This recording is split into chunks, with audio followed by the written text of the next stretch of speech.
Thank you.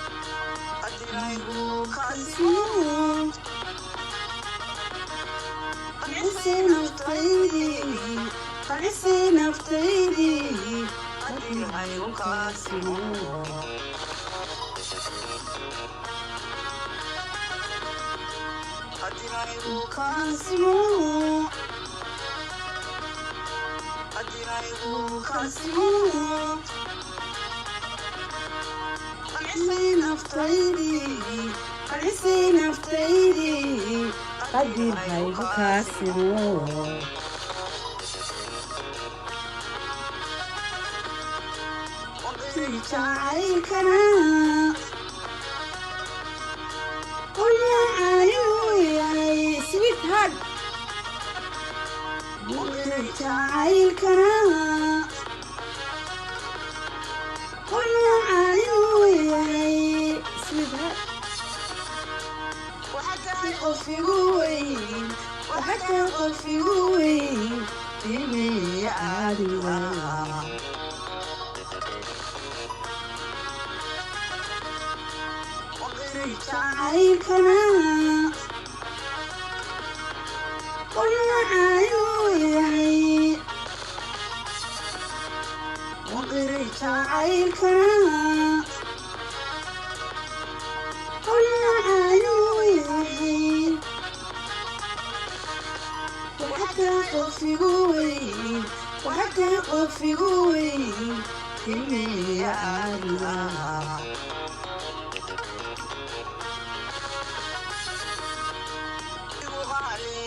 yeah, love.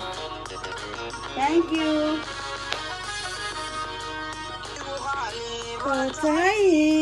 heestan aad baan u jecelahay. way dheer tahay sidii heesii hore ba iska daba dhacdhacaysaa cudurdaar yar bay leedahay muusiga ayaa ninkii ii tumay waxoogaa muusigada waa yaro qabow laakiin I one day change heestan ereyada iyo laxanku waa aniga Faadimo Qadan anaana ku luuqeynaya maasha Allah thank you horta walaalahayga Soomaaliyeed waxaan u sheegayaa aad baan idin raali gelinayaa sababta oo ah waxaan doonayaa walaal caawa dadka taageerayaashayda ee igu faraxsan ee habiga igu ah ee aan wax ku noqday inaan u mahad celiyo sababta oo ah anoo rafaadsan anoo silicsan anigoo dhibaataysan anigoo reerkayga iga burburay aniga oo magaranaysaa noloshayda wada stress ah ayaan kusoo biiray social media daas weyba dumarku ii caayeen dumarkuna waxa la yidhi dumar iyo riyatoona looma dhitiyo waa inta xune ma aha dumarka wanaagsan ma aha dumarka i jecel ma aha hablaha wanaagsan i jecel dumar iyo riyatoona looma dhitiyo ayaa la yidhi daas weyba ii caayeen daas weyba ii maagayaan daas weyba wax iiga sheegayaan because Soomaalida waxay tiraahdaa walaalka togoga caanale ugu dhaasho miyahayd waxa weeyaan waxaan taa uga socdaa waxa weeyaan qofka dumarka dadka bilaa caqliga ahi ma eegayaan qofkan dhibaatada haysata ma eegayaan xaaladdu ku sugan yahay ma eegayaan waqtiga uu ku jiro aniga alxamdulilaahi rabbil caalamiin waan caafimaad qabay waana wanaagsanaa laakiin this is problem my family-gayga especially my home gurigayga iyo magaranaysa sawjkaygan aad u jeclaa ayaanu isku dhacnay kadibna waan kala tagnay kadibna waxay igu noqotay aniga wax sabraysa oo aanan magaranaysa filanaynin marka waxa igu dhacay wax la dhaho emotional ba igu dhacay markasta waan oohin baan ku waalanayay aniga dhan waxaan noqday qof isla hadlaysa qof marar dilaaca markaas cuntada xataa ma cunaynin laakiin waxay ii noqotay social media hadaanan soo gelin waaba ku dhufan lahaa baan odhan karaa ma fahanti you know why waxaan ka helay bulsho fiican dad i taageeraya dad i dhiirigelinaya dad igu faraxsan dad i caqli celinaya dad i dejinaya dad ila hadlaaya special waxaan aad ugu mahad celinaya dadkii faraha badnaa ee markii aan social media soo galay xaaladda aan ku sugnaa intii iga naxday ee iga damqatay dadkii isoo wacay isoo koolgareeyay iyo dadka halkooda joogay ee aniga isoo wacayay ee igu lahaa Faadumoy walaal isdeji Faadumoy wax kastaa dhaca Faadumoy qof baa dhintoo laga samraa Faadumoy tani dumarka oo dhan bay ku dhacday maaha wax adiga kaliya ku dhacay marka waxaan yeeshay dad badan oo i jecel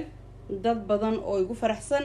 dad badan oo habiigu ah dad badan oo rayigayga soo dhaweeyay iyo dad badan oo i neceb dad badan oo you don't like me aan arki karin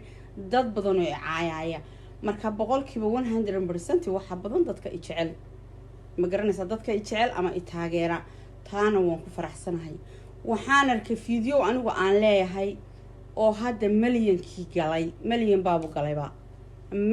buu galay wuu dhaafay waa video macnaha Facebook aan ka soo galay aanan heesin aan soo galay milyan buu galay 1 milyan baan daawaday 1 milyan baan indhahayga saaray video anigu aan leeyahay taana waxaan odhan karaa waa waxa gaarsiiyay ana cid kale imay daawan dad Soomaaliyeed baa i daawaday waana dadkayga aan aad u jecelahay micnaha dadkeen Soomaaliyeed waa dad fiican waa dad aan ku faani karo waa dad aan aad u jecelahay aniga dadka Soomaaliyeed waa isugu ka yimid gobol kasta ha ka yimaado degmo kasta ha ka yimaado magaalo kasta ha joogo meel kasta ha ku dhasho waxaan u aqaanaa qofka Soomaaliga walaalkay inuu yahay ka dadka oo dhan igu xiga inuu yahay dhiigayga ila dhashay inuu yahay kaanu dib iyo dheefba wadaagi karno ayaan u aqaanaa waanu yahay waxaan ka raali gelinayaa dadka Soomaaliyeed wixii aniga khaladaada igu aragtaan waxaan ahaa hooyo dhibaataysan hooyo ma garanaysaa jacayl ku dhacay hooyo mooshi noqotay jacaylkuna wax ceeba maaha wax lagu iskula yaabi karo maaha qofka aan wax jeclaanin dabiir ma laha qofka aan wax jeclaanin maaha wax jira xataa xawayaanka wax jeclaada macdala waa qof bili aadan oo nool waxaan u sheegayaa walaalahayga jecel inaan ahay gabadh caafimaad qabta inaan ahay gabadh healthy inaan ahay gabadh maasha Allah ya boqolkiiba boqol alxamdulillah waxaan ilaahay uga baryayaa dadka xanuunsanaya in ilaahay caafiyo waxaan ilaahay uga baryayaa dadka xanuunsanaya meel kasta adduunka ay joogaan inuu caafiyo bishan waxa weeye bisha shabcaan la odhan jiray waa bisha ay soomaalidu u taqaano bisha dad badan baa bishan subxaan allah maaragtay yaa ilaahay qadartiisa wixii ilaahay u qoray baa dhinta marka ilaahay inuu magaranaysaa wixii uu dhintayna u naxariisto wixii noola inuu ilaahay nabad iyo bashbash iyo barwaaqo rabadaanta iyo kadib inagu gaadhsiiyo ayaan ilaahay u rajeynayaa dadka Soomaaliyeed waxaan ku faraxsanahay sida aan guusha u helay sida aan magaca u helay sida aan magaca bulshada Soomaaliyeed ii soo dhaweysay waxaan ku faraxsanahay sidaan u helay taageerayaal aad u fara badan aan u mutay u hanshay qalbigooda wandayna insha Allah anigu waxaan ahay gabadh fanaanada waxaan ahay gabadh abwaanada waxaan ahay gabadh hal abuura waxaan ahay gabadh ما شاء الله أنت إلهي مسكح وناكسن يقلبي وناكسن وسيء أو دايركشن كده ميل فوق وحكا إيجو ما إيه قف كسر نقطة قبل ما إيه قف كسر نقطة شخصي ما إيه قف كسر نقطة مجاله قرا كوكومن أنا جوحان هيستقلبي الله ما شاء الله آية وواسعا وحنا من سنة يدك الصوماليين إنه يهين دد ولا لا وحنا من سنة إنه يهين دد وضل الشيء وحنا من سنة إنه يهين دد إسكوليجا إسكوليعانا إسكوافا waxaan kugu hayaa hadda heestii dadka Soomaaliyeed jacaylka aanu qabo ee faraha badan meel kasta adduunka ay ku nool yihiin heestii aanu alifay ayaan kugu soo dhaweynayaa ku soo dhawow insha Allah bismillaahir rahmaanir rahiim waatan bismillaahir rahmaanir rahiim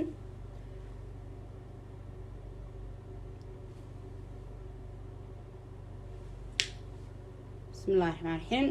heesti waatan waxaa la dhahaa heesta magaceeda walaalo shantaba aniga u baahan waxaan ka jawaabayaa dadka Soomaaliyeed meel kasta adduunka ka nool yihiin inaan jecelahay inaanay iswada jecel yihiin waxaan ka jawaabayaa waxaan ku hadlayaa magaca afka Somaliland sababtoo ah waxaan ahay gabadh reer Somaliland ka soo jeeda waa ceeb maaha haddaan sheegto meesha aan ka soo jeedo gaar ahaan waxaan ku dhashay gobolka Burco magaalada Togdheer micnaha dadka reer Somaliland baan ka mid ahay anigu aan ka soo jeedaa waxaan ka hadlayaa qalbiyadooda ayaan ku hadlayaa afkooda ayaan ku hadlayaa sida ay dadka reer Somaliland u jecel yihiin meel kasta oo Soomaaliya inay nabad ka dhacdo inay barwaaqo ku waarto inay dadka Soomaaliyeed meel kasta adduunka ku nool yihiin wax noqdaan inay dadka Soomaaliyeed jiraan inay dadka Soomaaliyeed noqdaan kuwa adduunka ugu sareeya ayaan afkooda ku hadlayaa ama afka Soomaaliyeed oo dhammaan ku hadlaya laakiin micnaha dadka Soomaaliyeed matalahaan waan ku hadlayaa afkooda ayaan ku hadlayaa afka reer Somaliland anigoo ah sababta ceeb ma hadan sheegto hadduu qofku qabiil sheegto ceeb ma hadduu qofku magaranaysa meeshii uu ku dhashay ama ka soo jeedano uu sheegto qabiil maaha wax ceeba waa normal wax maaha in waxnu isla wada garanayno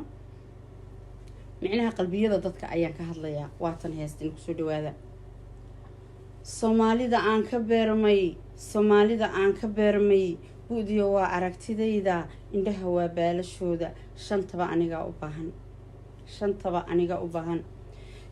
sorry walaal qof bay soo wacay Soomaalida aan ka beermay buudiyo waa aragtidayda indhaha waa baalashooda shantaba aniga u baahan jigjiga iyo beeraheeda Jabuuti iyo buuraheeda intaan badda saylac gaadhay bariidiyay oo salaamay